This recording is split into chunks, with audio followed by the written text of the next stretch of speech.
Verse 396. When the sun rises, it shines impartially on people high and low. So thou, who art the light of the world, shouldst announce the truth to the ignorant.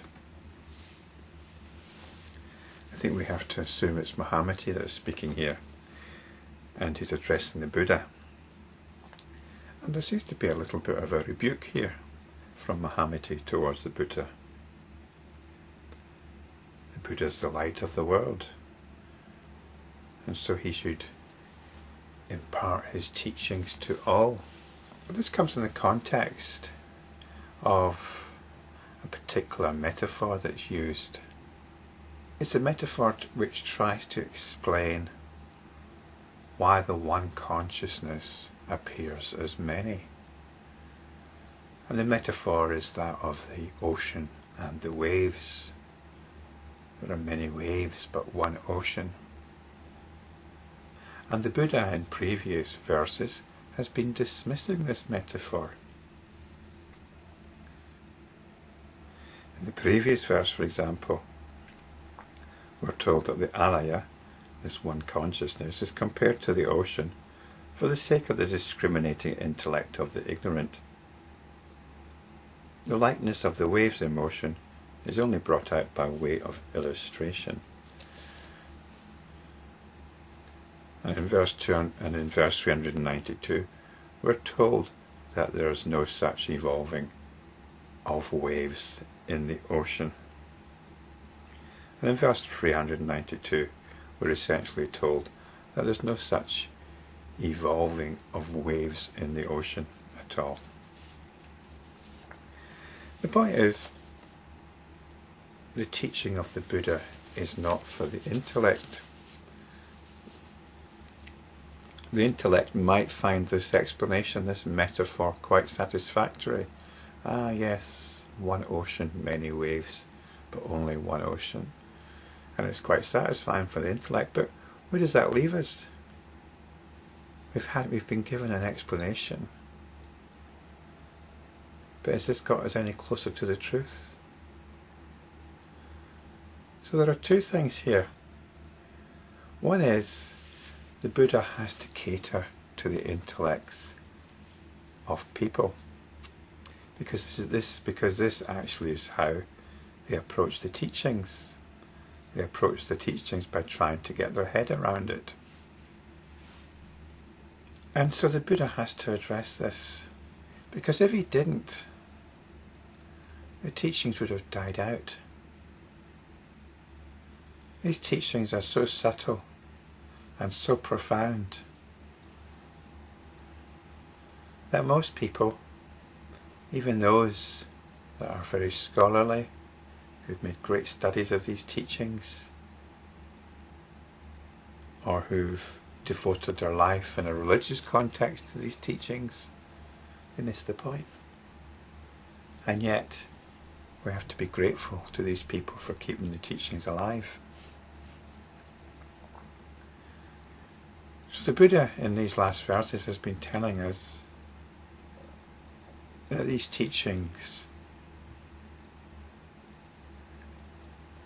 which include such metaphors as the ocean and the waves, are really for the intellect, or what he calls the simple-minded or the ignorant. Ignorance is a term which might be applied to those of lower intellect, but here it means those of intellect. It doesn't matter how good or how bad your intellect is. Ignorance applies to those whose teaching, whose understanding is firmly entrenched in intellectual understanding. But the Buddha is saying this is not the essence of the teaching. And this is what's pointed out in the next verse. I think that we can assume that the first half of this next verse is spoken by Mahamati, and the second half of the verse is spoken by the Buddha. So Mahamati asks, how is it that in establishing thyself in the Dharma, thou announcest not the truth? And the Buddha replies, if the truth is announced by me, The truth is not in the mind. So there we have it. The Buddha gives a teaching that people can comprehend. But if the Buddha really spoke the truth, it would be something which they cannot comprehend, because the truth is not in the mind. These teachings seem to be quite intellectual. And as I've mentioned before, I think some people think these videos of mine are quite intellectual. If you look at the list of videos on my website, go down all the titles, you might be quite impressed if you're an intellectual, or if you like that sort of thing. There seem to be so many different topics, so many different subjects. But as I've mentioned before, if these videos, if these teachings were about intellectual content, I'd have run out of things to say a long time ago. These teachings are concerned with pointing us to the truth. The truth of the nature of our own awareness. That's all. And if you're not coming back to the truth of this awareness on a regular basis, then you haven't quite yet grasped the nature of these teachings. So this is it. All these videos, all these teachings, all these verses of the Lankavatara Sutra, they're constant reminders to come back to this wonderful realization. That's why there's so many videos, that's why there's so many of these teachings, so many of these verses, because we keep needing reminders, keep needing these pokes to wake up, wake up, wake up. So we have to look beyond intellectual understanding. There's a certain amount of intellectual work required, especially if you're relatively new to these teachings. There are a lot of terms, a lot of technical terms. This might seem a little bit off-putting, but in a way it's actually very good, because these terms, which are hopefully quite new to you, don't come with any baggage.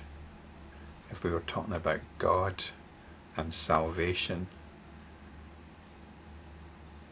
and devotion and all this kind of thing, then these come with very weighty preconceived baggage, which is difficult to dismantle or let go of.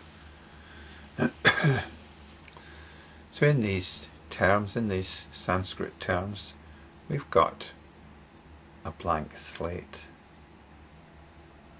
and we can explore things afresh. So this is the head stuff, and hopefully these new terms, we understand them as pointers, as descriptions of enlightenment practice, which we can be executing.